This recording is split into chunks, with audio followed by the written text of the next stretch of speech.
Ngayon, dahil kasama natin on Zoom si Binibining Fatima Soriano at syempre pinag-uusapan natin yung mensahe at significance ng muling pagkabuhay ng Easter. Fatima, naandyan ka pa rin ba? Nasa Zoom link pa rin ba ikaw, Fatima? Hello? Narito pa rin po, Father. Hello Yes. po. Fatima, ito siguro yung last few questions namin dito sa'yo. Pero looking ahead, no? Nakita mo na ang ganda ng message mo about new beginnings, yung tungkol sa pinagdaanan mo and how Easter has become as a symbol of hope and light, no? Pero paano kaya manatiling Easter yung puso natin despite the fact na alam mo everyday may issues ng sabi mo kanina, yung faith, yung joy, yung compassion, yung justice, yung lahat ng hirap at difficulties, how can we endure, paano ma-stretch yung hope ng Easter? Baka pang one day lang, pang Easter Sunday lang, tas bukas, Lunes, balik na tayo back to the old ways, the old mindset, the old rhythm, the old targets mo yung one day lang, and then balik na naman tayo sa dati. How can we endure and persevere yung napakagandang spirito ng pagkabuhay? Please help us, Fatima. Napakahalaga po niyan, Father Jerome, and napakaganda po ng tanong ninyo kasi ito po ang kailangan nating tanong sa mga sarili natin ngayon. Bukod syempre sa palagi nating babalikan ang storya ng passion, death, and resurrection ng ating Panginoon kahit pa beyond, the Lenten season. Bukod po doon, syempre hayaan nating matransform yung sarili natin ngayon pong Easter. And what do we mean by that? Tama po yung sinabi niyo, Father, hindi pwedeng bukas, balik na lang tayo sa mga dati nating pamamaraan na hindi pala maganda. Hindi magaganda yung sinasabi natin tungkol sa iba, hindi magaganda yung ginagawa natin sa iba, yung iniisip natin. Ano ba ang pakikitungo natin sa tao paglabas natin ng simbahan? Pag tayo ba'y nasa workplace, ano tayo? Paano tayo? How do we conduct ourselves and how do we treat others? And I believe po to be able to continue to live Easter, para laging Easter is we have to be Easter itself. We have to be the Easter story. Ikaw ba pag nakikita ng mga tao, na-inspire ba sila sa'yo? Napapangiti ba sila? Or medyo napapasimangot sila or nalulungkot tapos lumalayo na lang sa'yo? Alam mo yun, parang we have to be forces of Easter. Kailangan ililift natin yung iba. We have to draw them close to us so we can draw them close to Christ. Hindi yung i-repel natin sila. So, the best thing to do, I believe, is to really re-examine ourselves. Ano ba yung mga gawa, pag-iisip o ugali na ang tagal ko nang hindi binabago sa buhay ko na hindi naman pala nakakabuti. Na siguro ngayon ang panahon para sikapin kong baguhin. And be warned, hindi po siya instant. Hindi porke nangako tayong magbabago na tayo ngayong Easter, magically everything bukas okay na. Ang mahalaga po, sinusubukan natin at totoong may layunin tayo to truly change for the better and to live the Easter story and the Easter life for others to see, Christ pictured in our lives. Kasi kung New Year nga, nagagawa tayo ng New Year's resolution, baka pwede rin tayong magkaroon ng Easter resolution. Mas permanent yun kasi isipin mo na hindi mo lang siya ginagawa para sa sarili mo or para sa ibang tao, kundi para kay Jesucristo. Namatay siya sa krus at nabuhay para sa'yo. Ngayon, anong gagawin mo para sa Kanya? Para maipahayag ang kaharian niya. Para maisalarawan ang Kanyang pangalan, ang Kanyang katauhan, at yung pagkabuhay niya sa iyong sariling buhay. So, I hope we can all truly strive to do that. And we need the grace of God for us to be able to do that for sure po, Father. Nako, talagang swak na swak.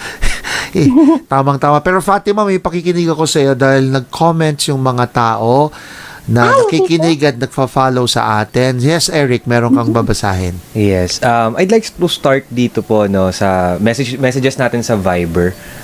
From Nona Damian, happy to see you, Sister Fatima Soriano, inspirational child of God, Blessed Easter Sunday morning, afternoon, evening to you and your family. God and Mama Mary loves you. Amen. Ayan, si Sa inyo Nona. rin. Meron pa ba? Meron pa po, ito. Ayan. Isa-isayin ko lang, Father Jerome and Fatima. Jennifer Aguilar, Happy Easter, Father Jerome. Maraming salamat po for having Fatima Soriano tonight. Damang-dama ko po lahat ng sinabi niya. Purihin po ang Panginoon para po sa akin. Ang mensahe ng Easter ay ang muling pagkabuhay ng bawat isa sa atin mula sa kasalanan. Na muli po tayong magkakamit ng mga biyaya ng Diyos kahit tayo ay isang makasalanan kung tayo po ay magbabalik loob sa Kanya. Maraming salamat po, Father. Wow, Ayan. talagang you're touching people's heart, Fatima, and Ay, soul. praise God, Father. Yeah, I mean, paano ka nila mako-contact and your mother? How can people invite you to be to share, to inspire? How can we get in touch with you, Fatima? Pwede ba i-announce? Ay, opo. Meron Sige po tayong page, no, Father, sa Facebook na if you search po yung Fatima Victa Soriano, doon po pwede po kayong mag-private message kung meron po kayong nais ipadasal, or katulad po nito, ni Father Jerome, maaari po kayong makipag-ugnayan din sa amin kung nais niyo pong tayo ay mag-share together or to just pray together, anything po. Pwede po kayong mag-message po doon and Ulitin mo doon din nga po namin yung sinishare. account na yan, Fatima. Anong account sa Facebook and Messenger? Facebook po. Yes, it's a like page po. It's Fatima Victa Soriano. So if you look that up po, it should appear naman po. Siyempre ako sa nanay mo ako lumapit. Yes, ako. Pero si Mama din po ang nag-aano nun. Si Mama, yung sister ko, kami din po ang nag-manage ng page na yun. So pagka po meron kayo dong mensahe, mababasa po natin yun. Maaring hindi agad-agad, pero mababasa po natin. Once Fatima, we do nasa check. TFC tong program, the Filipino Channel. So, napapanood Oh, tayo. yes, opo. Nasa teleradyo serbisyo tayo, National Cable ng Philippines. At pumasok na rin tayo recently, 6 months pa lang itong teleradyo serbisyo. Top 5 na ito ngayon, Radyo sa Istrenta. So, naka-pick up na rin to. Salamat sa Diyos and we're happy. Praise God. And YouTube pa itong at Radyo sa Istrenta. So, medyo lumalawak na rin. We're happy na marami ka rin Ay, thank you, na-inspire. Eric, meron pa bang ibang mga nag-comments dito sa GBU? Yan, pakibasa lang. Listen to it, Fatima, kasi iba para sa iyo eh. Ay, okay po, Father. Okay po. Going back to the comments, meron po tayo dito from Lina Ho. GBU, good evening. Father, maligayang Pasko ng pagkabuhay po. And to all your teams and staffs watching and listening your program from Plaridel, Bulacan. Ayan. Para po sa akin, ang mensahe ng Pasko ng pagkabuhay ay magbalik loob sa Diyos, magsisi at hingi ng tawad sa Diyos, magpakabait at mahalin ang kapwa, tumulong at maglingkod sa kapwa. Salamat po. Happy Easter Sunday po sa mga kaserbisyo. Sabi ni Maisi, magandang gabi sa kaserbisyo. Happy Easter. Muling yakapin ang pagkabuhay ng ating Panginoong Hesu Kristo. Ayan. Ayon naman po kay Nona Damian. Siya rin yung nag-comment kanina, no? Blessed Easter Sunday evening, GBU with Brother Eric Ramos and Father Jerome Marquez. Kagalakan, kapayapaan, pagpapatawad, pananampalataya comes from mind and soul. Amen. Ayan. Sabi ni Jean Marie Vianney, resurrection or born again of and in the soul and spirit through the passion and death of Christ Himself with us. Sabi naman ni Raymond Viado, si Kristo ay nanalo laban sa espiritu ng kamatayan. Yan. At greetings din galing kay Thes Fermu, kay Nigel Netup, medyo page niya yata to. Sana hindi natin gawin yung kinumpisal sa yung Holy Week. Ibig sabihin na hindi na maulit, Opo, no? yung mga kinumpisal, Kung kinumpisal mo kasalanan. na, Opo. nagbago na talaga, Opo. sabi nga ni Ayan. Fatima, no? Yes pa, meron ka ba nabasa dyan, Eric? Meron pa po, galing kay Dolly. Happy Easter po sa programa God Bless You. Ang sarap po talagang makinig sa programa niyo, lalo na ngayong Easter Sunday. Gumagaan ang mga bagay-bagay, mas lalo nating nadarama na kasama natin ang Panginoong Jesus. At Fatima, yun ang ipinapasalamat namin ngayon sa gabing ito. You made us to feel and to realize na kasama namin ang Panginoon by your words, by your inspiration, and by your testimony. So thank you, Fatima, for giving your heart and your openness And naging instrumento ka ng Panginoon sa GBU. Maraming salamat sa iyo, Fatima. Ay, maraming Last salamat words din from po you, sa inyo, Fatima. Anong masasabi mo pa sa ating mga viewers and listeners all over the world? Ay, maraming salamat. Una-una po, syempre maraming salamat sa inyo, Father, kay Brother Eric, dahil po binuksan niyo po itong programa talaga para po tayo makapagbahagi din ngayong Pasko ng pagkabuhay. Truly, there's nothing like it on Easter na ikaw ay nakikibahagi sa pananampalataya. Buhay na buhay ito. And siguro po, ang huling mensahe ko lang po para sa ating mga tagapakinig, mga nanonood, ay number one, paalalahanin po natin, perhaps Easter's reminding us of truly how much we need God in our lives. Ano man po ang sabihin ng society, ano man po ang mangyari sa ating daigdig, nariyan ng Diyos, tawagin natin siya, magbalik tayo sa Kanya because we truly are nothing and we can do nothing and be nothing without His grace. And second po, tama po yung sinabi ng ating isang commenter kanina, panalo na tayo, panalo na ang Diyos sa kamatayan.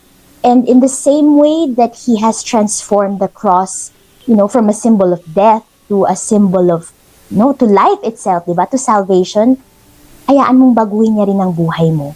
Tandaan natin that Easter is reminding us na ang katotohanan is si Kristo. He's the way, the truth, and the light.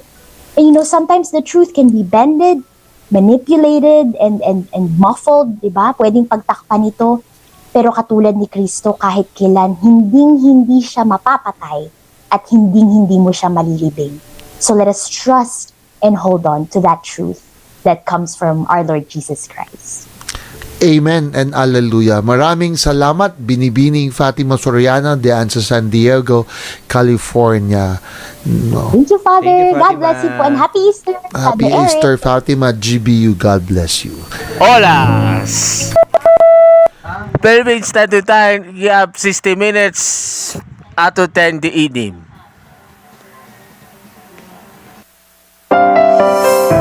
Damhin ang pagpapala sa pamamagitan ng salita ng Diyos sa GBU. God bless you.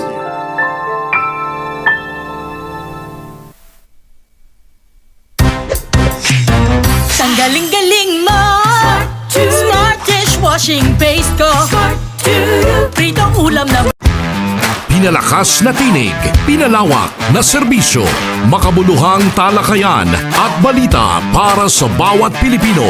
Kaya naman makinig na, mag-radyo sa Istrenta na. DWPM, Radyo sa Istrenta, para sa mamamayan. Mapapanood sa Teleradyo Serbisyo YouTube channel, sa Sky Cable I1TFC, at mapapakinggan sa Radyo sa Istrenta 630 kHz AM band. I-like at i-follow ang aming mga social media accounts. Kinig na! Mag-radyo sa Istrenta na! Kay mong anak Marie Klaro kay natiman Wa jud ka masayop Marie Kanunay ko siya gipainom sa Vitacoy Fruit Supplement Syrup Mausap niya akong gipainom sa kong baby Vitacoy Syrup May chlorella extract na puno sa mga vitamins and mineral Na magligon sa resistensya Ligo ang kabukugan o makapahay sa sarabutan sa bata Mami! Naanak ko! Dali anak! Inom na sa paborito mong Vitacoy Mahimong ipainom sa bata edad 3 hangtod sa 12 anyos. Vitacoy Syrup. Tag 135 pesos lang ang 120 ml. No approved therapeutic claims. Nanalo ako ng Hilux! Ako, Honda PCX! Share ko! 5-10 piso! Dami ko premyo! Ang panalo! Mga kabarangay, si Heaven Peranejo to. Lamang ang panalo, Hinebra Ensenado 2024. Mas pinalaki ang prizes kesa last year. Bumili ng Hinebra San Miguel o GSM Blue. Tignan ang ilalim ng cup o selyo, magka-chance manalo at i-redeem sa redemption store. Lamang ang panalo! Sali na! Terms and conditions apply. See posters for more details. Promo runs from March 16 to June 30, 2024. For DOH FTSFR permit number 0221 series of 2024. Drink responsibly. Set alert! Set alert! Unsa gibatik adto sa imong anak? Sakit kay ang tiyan. Ngayon niya ni ato sa hospital. Bila mi ka adlaw dito, ug yapon na ayo yang tiyan tiyan mo tong natambag na mo nga magpalit daw mi og sedliment, haplas o panyawan kapsul. Ipa 3 times a day daw sa iyaha para mawala ang sakit sa tiyan. Mo kung gitry na ulian man iyang sakit sa tiyan na okay siya mo tong nakagawas mi hospital. Health Testimonies. Nona Damian. And ayun lang po. Yeah. Yes. Please keep on participating to answer the questions in Na doon sa page. Conversations with Father Jerome SVD o yung Father Jerome SVD o dito sa ating Viber account. Samantala po, I always release po on my social media account Conversations with Father Jerome, yung Sunday Gospel Reflection. Pero last Sunday, nagsimula na po ako doon sa every 2 weeks meron po akong content na Conversation with Mission at saka mismong mga parang talk show one-on-one. So kindly follow, subscribe, and like Conversations with Father Jerome SVD. Marami pong salamat. At maririnig natin ngayon ang unang pagninilay para ngayong Easter Sunday, John chapter 20 verse 1 to 9. Panoorin at pakinggan natin mula sa Sunday Gospel Reflection. Pinago ng Easter sa buhay natin. Guys, maikukwento ko sa inyo. Nakapunta ako doon sa libingan ni Jesus, yung Holy Sepulchre sa Jerusalem. Nakapasok ako, makitid, maliit, makipot. Pero kahit wala tayo nung siya'y muling nabuhay, hindi natin nakita kung paano itinabi na yung malaking bato. Pero tulad mo, tulad ko, sumasampalataya tayo na si Jesus ay muling nabuhay. At ito'y isang witness account ng kanyang mga apostoles. So, maaaring itanong, anong binago ng Easter sa buhay nating mga mananampalataya? Una, sinidlan tayo ng conviction para magpahayag.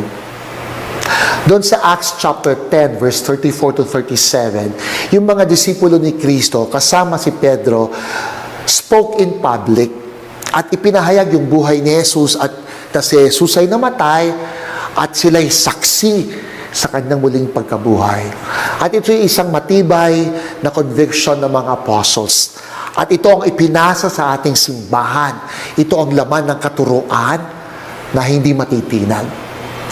Kailangan natin ng ganung karanasang buhay si Kristo. Naalala ko yung isang batang 10 or 9 years old, napanood ko na nagpapahayag sapagkat sabi niya, naranasan ko si Jesus na buhay. At hindi mo siya mababali sa personal na karanasang buhay si Kristo tulad ng karanasan ng mga apostoles. Pangalawa, sa pamamagitan ng Easter, binigyan tayo ng pamamaraan ng pananampalataya para basahin ang signs of the times. Basahin ang mga nangyayari sa ating buhay. So, maaari naman itong basahin historically, psychologically, pero sa pamamagitan ng Easter, meron tayong pamamaraang salamin to read it with faith. So, John 20, verse 1 to 9, yung gospel, si Simon at saka si Juan na tumakbo patungo sa libingan, at sabi nang makita ito ni Juan, the loved disciple, na walang laman. Ang sabi, he saw and believed. Nakita niya at siya'y nanalig. Napakamakahulugan. Sapagkat yung pananalig na yon ay ang pananalig na buhay si Kristo. At ganoon din sa ating buhay. Dumadaan tayo sa mga paghihirap, sa mga pagsubok. Naalala ko isang teenager na hirap yung pamilya, halos walang pantustos at pangbaon sa kanyang pag-aaral. Pero sa kabila ng kanilang kahirapan, hindi matinag na kasama namin naglalakbay ang Diyos, hindi kami pababayaan, makararating kami sa mabuting pangarap. Wow! That's faith in belief and in action. Manalangin tayo. Mahal na poong Jesus, sa pamamagitan ng iyong muling pagkabuhay, pinagtibay mo kami upang manindigan na merong buhay na magpakailanman at may pag-asa dahil buhay ka ngayon at magpasawalang hanggan. Amen. Paki-like at paki-subscribe po ang ating TikTok and FB account, Conversations with Father Jerome, at paki-follow po kami sa aming radio sa East 30 AM o teleradyo, serbisyo sa cable at TFC, o sa YouTube at Radyo sa East 30. GBU, God bless you. At tandaan po ninyo, naway manahan ang pag-ibig ni Jesus sa puso ng bawat isa. Love you.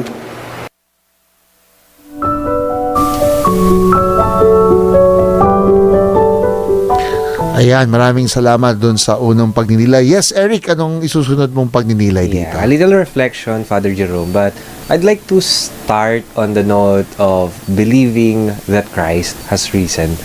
Mahirap kasi sa ating mga Kristiyano na paniwalaan, or sa ibang mga Kristiyano na paniwalaan na nabuhay muling si Kristo. Ayan. And mga ka-GBU stories, just because you didn't witness a scene, a situation, or a happening, it doesn't mean it isn't true. Just because you weren't there at that time, it doesn't remove the credibility of other people who witnessed it. Right? So, kagaya ni Juan, napakalalim para tignan niya yung empty tomb as a symbol, or hindi lang simbolo, kundi yung buong pananalig niya na nabuhay si Kristo. Yun yung gusto kong palalimin kanina, na we can correlate optimism to faith. Why? We hear a lot of things that correlates to optimism. Kagaya ng the glass is half full or half empty, di ba? Pwede natin siya i-correlate dun sa tumbe na parang nabuhay ba talaga si Kristo o umalis lang? Nabuhay ba talaga si Kristo o kinuha lang? Di ba? Pero kung titignan natin yung pagkabuhay muli ni Kristo, hindi lang optimism yung gagana, kundi faith. Hindi ka maniniwalang nabuhay talaga si Kristo kung positive ka lang eh. Hindi ka maniniwalang umakyat sa langit si Kristo kung positive ka lang. Kailangan nandun yung pananalig mo sa Kanya. And I'd like to repeat what Fatima said earlier, na araw-araw Easter. Hindi lang ngayong Easter Sunday yung Easter. Why? Because Christ has risen, so Christ lives. Meron akong kaibigan na she has a heart for people because she sees Jesus in them. Na kahit maliit na bagay itutulong niya, kahit simpleng bagay gagawin niya, kasi nakikita niya si Kristo na buhay sa mga tao. Ayun ang patunay na araw-araw ay Easter. Araw-araw buhay si Kristo. Amen. Amen. Maraming salamat, Eric, and congratulations sa 7 last words ng Good Friday presentation sa Kapamilya Channel mula sa MCFI, sa Mission Communication Foundation ni Father Bel San Luis. Congrats, no? Alam ko, napakarami ng sumubaybay at na-inspire ng Good Friday na yan. At sa Healing Eucharist din. Congratulations sa continuous program niya po sa Kapamilya Channel.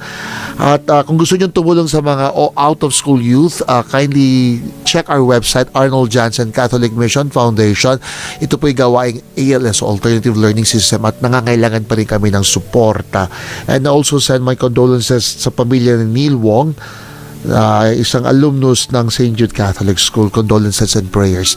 Eric, meron ka pong naisabihin? Yeah, happy birthday to CJ Cedric Bacani, high school friend ko sa Quezon City High School. And also, greetings to our Data Protection Officer in Adamson University, Sir Edward Bustillos. Hello po, magandang gabi. And I also repeat it again, maraming salamat kay Madam Jeline Gula Lofer ng Mansalay Oriental, Mindoro. Samahan niyo ako sa huling panalangin ito. Pero bago magtapos, ang susunod po sa amin ay si Pop Eric sa Pop Playlist, at meron din tayong rosary at around 10 p.m. Sa ngalan ng Ama, ng Anak, at ng Espiritu Santo. Amen. Jesus na muling nabuhay, Jesus ng pag-asa. Jesus na siya nag-alis ng bato, na siya humahad lang sa aming higit na pakikipag-ugnayan sa Ama. Jesus na buhay, ikaw nagbigay sa amin ng katinuan at ng pagnanais upang muling bigyan at sidlan kami ng pagpapatuloy ng iyong misyon sa lupa. Gampanan mo sa aming mga katawan at isipan na kami maging instrumentong tulad mo upang ang buhay na pag-ibig, ang buhay na kagalakan, ang buhay na pagpapatawad, ang buhay na pagkilos sa bawat isa ang siyang maging kasangkapan kami sa pagkilos na ito sa mundo. Basbasan mo ang bawat isa sa amin kung kami man ay nasa bingid ng kamatayan, dulot ng kasalanan. Salamat sa muling pagkabuhay mo sapagkat sinasabi mo kami umaahon, bumabangon at binibigyan muli ng pagtatanghal tulad ng pagtatanghal na pinagkaloob sa iyo ng Ama. Basbasan mo ang bawat isa sa amin na nangangailangan ng iyong pagpapala sa ngalan ng Ama, ng Anak at ng Espiritu Santo. Amen. Ito po si Father Jerome Marquez, SVD. At ito naman po si Eric Ramos. Mga ka-GBU, tandaan natin, all is grace, so be a blessing. GBU, God Bless you. Good night. Dito sa GMA, naniniwala kami na ang nagbabalita dapat walang kinikilingan, walang mga interes na pinoprotektahan, walang pinapangalagaan, kundi kapakanan ng sambayanan at katotohanan. Balitang walang bahid, walang labis, walang kulay. Serbisyong totoo lang. Nagpaminaw kamo sa DYWS Super Radio Cebu, usa sa mga istasyon sa GMA Network Incorporated. Ang inyong kasaligan sa natad sa news and public affairs, komentaryo ug public service. Walang kinikilingan, walang inurungan. Kami ang Super Radio. Ang balita.